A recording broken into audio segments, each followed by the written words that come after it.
तो आज है 18 सितंबर, दिन बुधवार। डीएनडी न्यूज में आपका स्वागत है। तो हम फर्स्ट न्यूज देखते हैं। ये सुप्रीम कोर्ट के आदेश से है। सुप्रीम कोर्ट ने कहा है बुलडोजर कार्रवाई पर रोक लगे और उन्होंने 1 अक्टूबर तक देश भर में बुलडोजर की कार्रवाई अर्थात तोड़ फोड़ पर रोक लगा दिया है। इसके खिलाफ कई याचिका दायर की गई थी और उसी की सुनवाई करते हुए सुप्रीम कोर्ट ने यह निर्णय सुनाया है।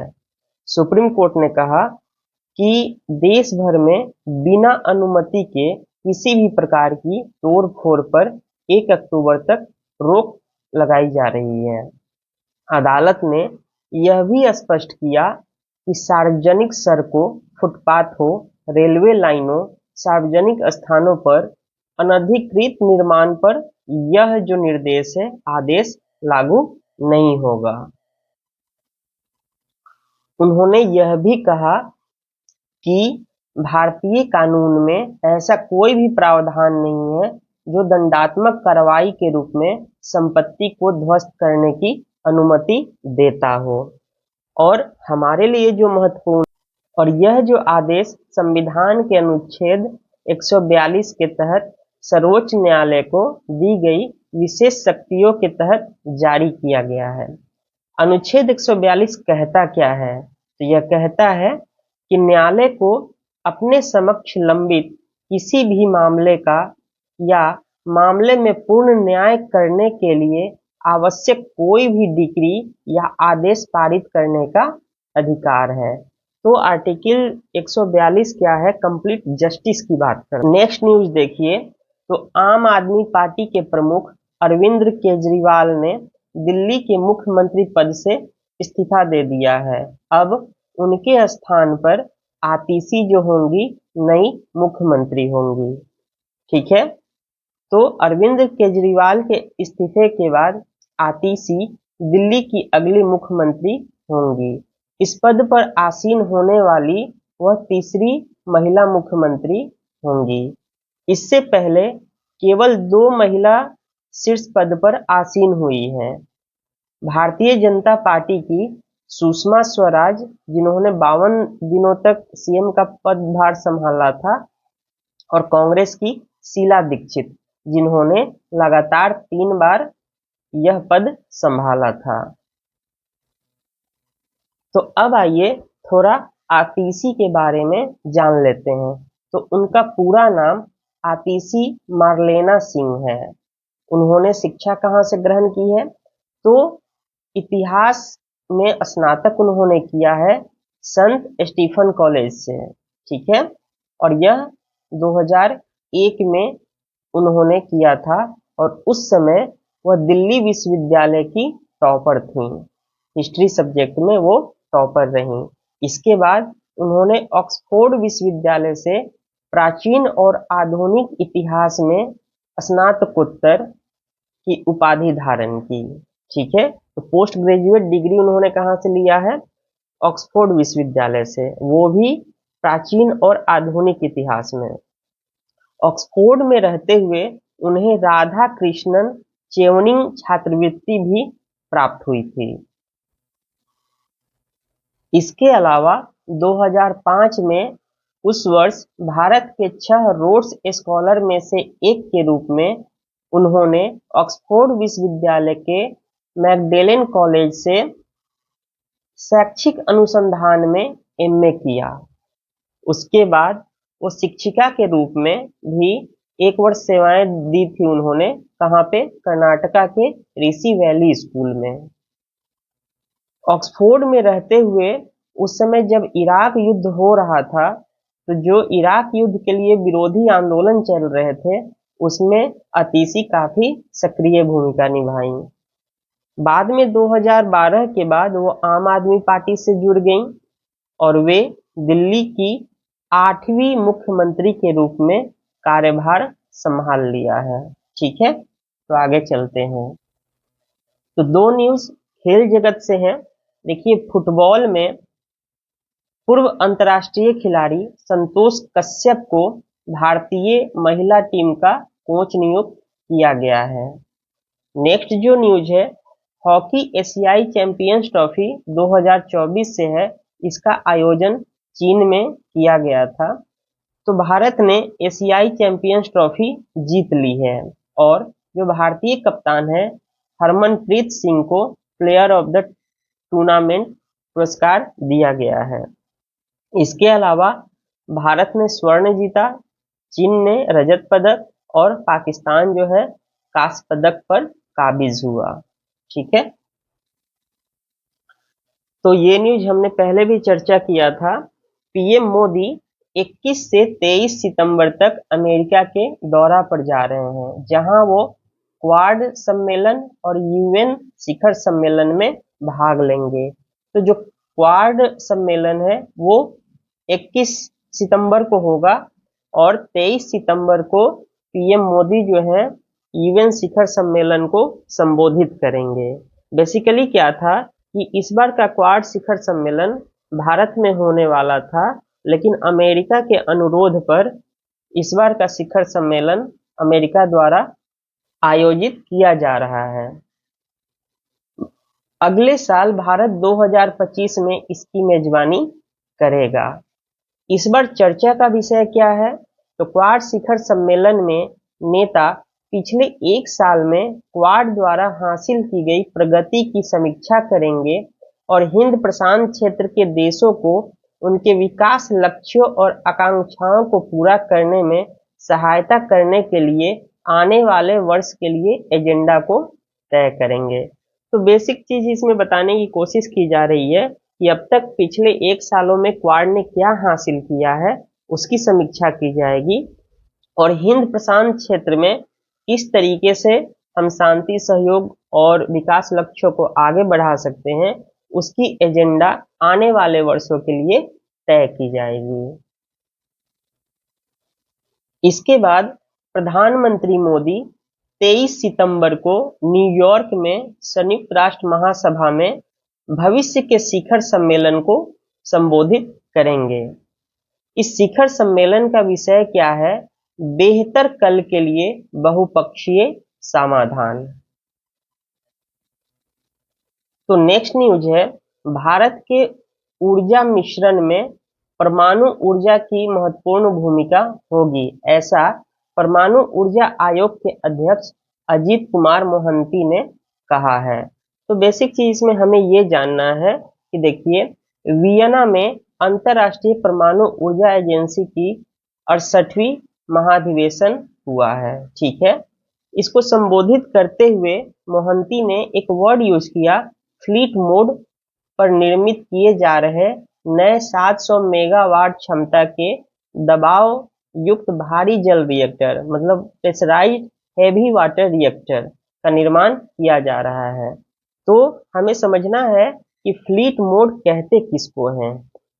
तो फ्लीट मोड एक परमाणु षड्यंत्र निर्माण पद्धति है जिसमें 5 वर्षों की अवधि में एक साथ कई संयंत्रों का निर्माण किया जाता है। इसी को हम क्या बोलते हैं? Fleet mode.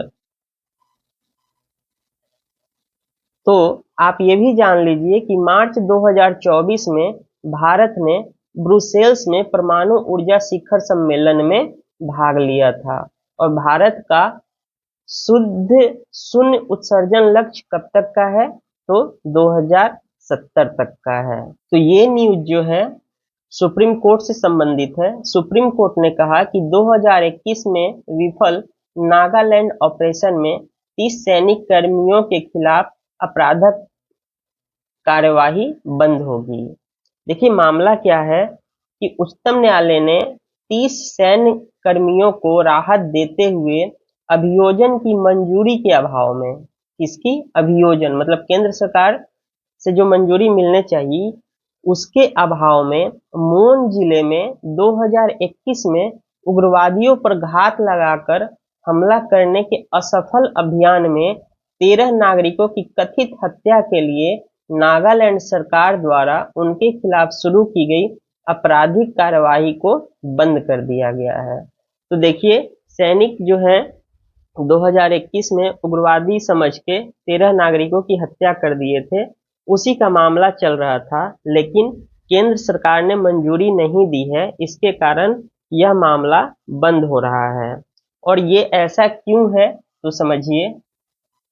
तो ऐसा इसलिए है कि एक कानून है सशस्त्र बल अधिनियम अफस्पा 1958 और इसमें धारा है 6। ठीक है। इस कानून के तहत सैनिकों को कुछ विशेषाधिकार प्राप्त हैं। जैसे सपोज कीजिए कि अगर आपको उनको शक हो जाए तो वो छानबीन कर सकते हैं, तलाशी कर सकते हैं, आप उसको नकार नहीं सकते।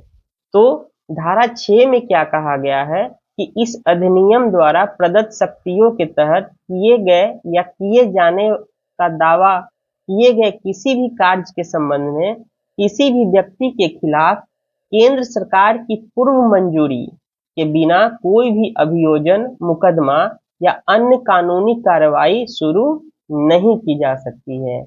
तो इस कानून में इस तरीके के विशेषाधिकार मिले हुए हैं और जब तक केंद्र सरकार मंजूरी नहीं देती है तब तक उन पर कानूनी कार्रवाई नहीं की जा सकती है। और ये पहले भी हो चुका है। लास्ट ईयर 28 फरवरी को भी ऐसा मामला आया था, तब भी केंद्र सरकार ने मंजूरी नहीं दी थी। नेक्स्ट जो न्यूज है, मेलबोर्न विश्वविद्यालय ने दिल्ली में ग्लोबल सेंटर शुरू किया, जो भारत में उनका पहला सेंटर होगा। तो मेलबोर्न विश्वविद्यालय दिल्ली में अपना जो है ग्लोबल सेंटर खोल रहा है और वो दिल्ली विश्वविद्यालय के अंतर्गत ही खोला जाएगा। और इसका लक्ष्य क्या है कि शैक्षणिक, अत्याधुनिक अनुसंधान और सामुदायिक सहभागी कार्यक्रम को प्रदर्शित करना, उसे सक्षम बनाना है। देखिए, राष्ट्रपति भवन से एक न्यूज आ रही है कि राष्ट्रपति निलयम पूर्वोत्तर की सांस्कृतिक विरासत को प्रदर्शित करने के लिए 29 सितंबर से भारतीय कला महोत्सव की मेजबानी करेगा। तो इसमें बात क्या है कि सिकंदराबाद में 3 राष्ट्रपति निवासों में से एक है राष्ट्रपति निलयम। वहां पे 29 सितंबर से लेके 6 अक्टूबर 2024 तक 8 दिवसीय भारतीय कला महोत्सव का आयोजन किया जा रहा है। इसका उद्देश्य क्या है कि पूर्वोत्तर के राज्यों की समृद्ध और विविध सांस्कृतिक विरासत को प्रदर्शित करना। और इसका उद्घाटन राष्ट्रपति द्रौपदी मुर्मू 28 सितंबर को करने वाली हैं। और इसका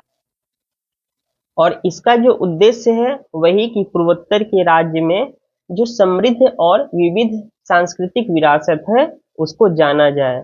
तो हम देख लेते हैं कि जो पूर्वोत्तर के राज्य हैं उसमें कौन कौन से राज्य शामिल हैं। तो उसमें है अरुणाचल प्रदेश, असम, मणिपुर, मेघालय, मिजोरम, नागालैंड, सिक्किम और त्रिपुरा, जहाँ की कला, संस्कृति, शिल्प और पाक विविधता से लोग परिचित होंगे। नेक्स्ट न्यूज भी राष्ट्रपति से ही संबंधित है।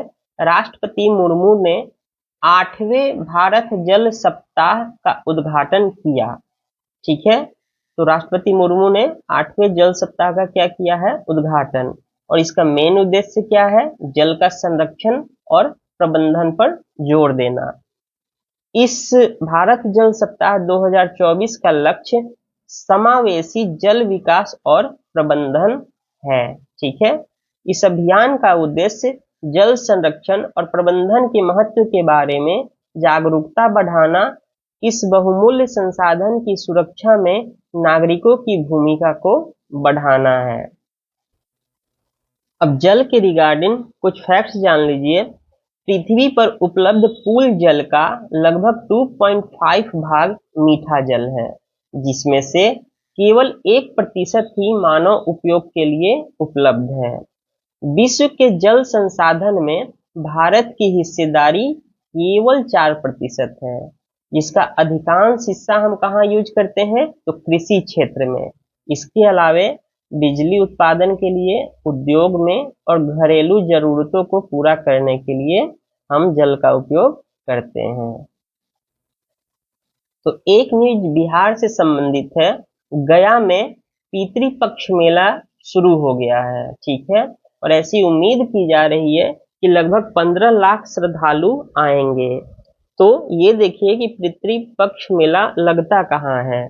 तो बिहार के गया में विष्णुपद मंदिर में पितृपक्ष मेला मंगलवार को शुरू हो गया, जिसमें देश भर से 15 लाख से अधिक तीर्थ यात्रियों के पिंडदान की रस्म निभाने के लिए आने की उम्मीद है। दुनिया भर से हिंदू अपने पूर्वजों के लिए पिंडदान की रस्म करने के लिए पितृपक्ष के दौरान गया आते हैं। अब ये जानिए कि ये पिंडदान रस्म है क्या। तो ऐसा माना जाता है कि जो लोग ये अनुष्ठान करते हैं उन्हें पितृदोष से मुक्ति मिलती है और उनके पूर्वजों को जन्म और मृत्यु के चक्र से मुक्ति मिलती है और मोक्ष की प्राप्ति होती है। तो ये ध्यान रखिएगा। नेक्स्ट न्यूज एनर्जी सेक्टर से है। राजस्थान में परमाणु संयंत्र बनाने के लिए एनपीसीआईएल और एनटीपीसी संयुक्त उद्यम को सरकार की मंजूरी मिल गई है। तो ये बन कहाँ रहा है, तो राजस्थान के माही बांसवाड़ा में 700 मेगावाट के 4 परमाणु ऊर्जा संयंत्र लगाए जाएंगे। ठीक है, और इनकी क्षमता कितनी है, 4 गुने 700 मेगावाट। और ये क्या होंगे, प्रेशराइज्ड हैवी वाटर रिएक्टर। ठीक है, भारत ने 2031-32 तक 22,800 मेगावाट परमाणु ऊर्जा क्षमता हासिल करने का महत्वाकांक्षी लक्ष्य रखा है और वर्तमान में इसकी क्षमता कितनी है, तो 8,180 मेगावाट। ठीक, तो अभी फासला बहुत ज्यादा है। तो एक न्यूज और बिहार से ही है। वाल्मीकि टाइगर रिजर्व में तेंदुआ मृत पाया गया है। तो बेसिक जानना ये है कि वाल्मीकि टाइगर रिजर्व बिहार के किस जिला में है, तो वो है पश्चिमी चंपारण में। ठीक है, वहीं पर एक तेंदुआ का शव मिला है। बिहार के एकमात्र राष्ट्रीय उद्यान वाल्मीकि टाइगर रिजर्व वीटीआर में करीब 100 तेंदुए हैं। ठीक है, एक रिपोर्ट जारी किया गया था और यह report national tiger conservation authority और भारतीय वन्य जीव संस्थान द्वारा 29 जुलाई 2023 को जारी किया गया और इस रिपोर्ट का नाम था भारत में बाघों की स्थिति सह शिकारी और शिकार 2022। वीटीआर में बाघों की संख्या 75% की वृद्धि दर्ज की गई है। 2018 में यहाँ 31 बाघ थे जो 2022 में बढ़ के 54 हो गए हैं। तो ये ध्यान रखना है। ये देखिए, स्वच्छता अभियान के 10 साल पूरे होने के उपलक्ष्य में स्वच्छता ही सेवा 2024 कार्यक्रम शुरू किया गया है। ठीक है, तो पेयजल एवं स्वच्छता विभाग द्वारा आवास एवं शहरी मामलों के मंत्रालय के सहयोग से शुरू किए गए इस अभियान का उद्देश्य स्वच्छता लक्ष्य इकाइयों के माध्यम से देश भर में 6 लाख से अधिक चुनौतीपूर्ण और गंदे स्थानों को साफ करना है। ठीक है, इस वर्ष का विषय क्या है, स्वभाव स्वच्छता, संस्कार स्वच्छता। ठीक है, तो ये ध्यान रखिएगा। और आज का लास्ट न्यूज है।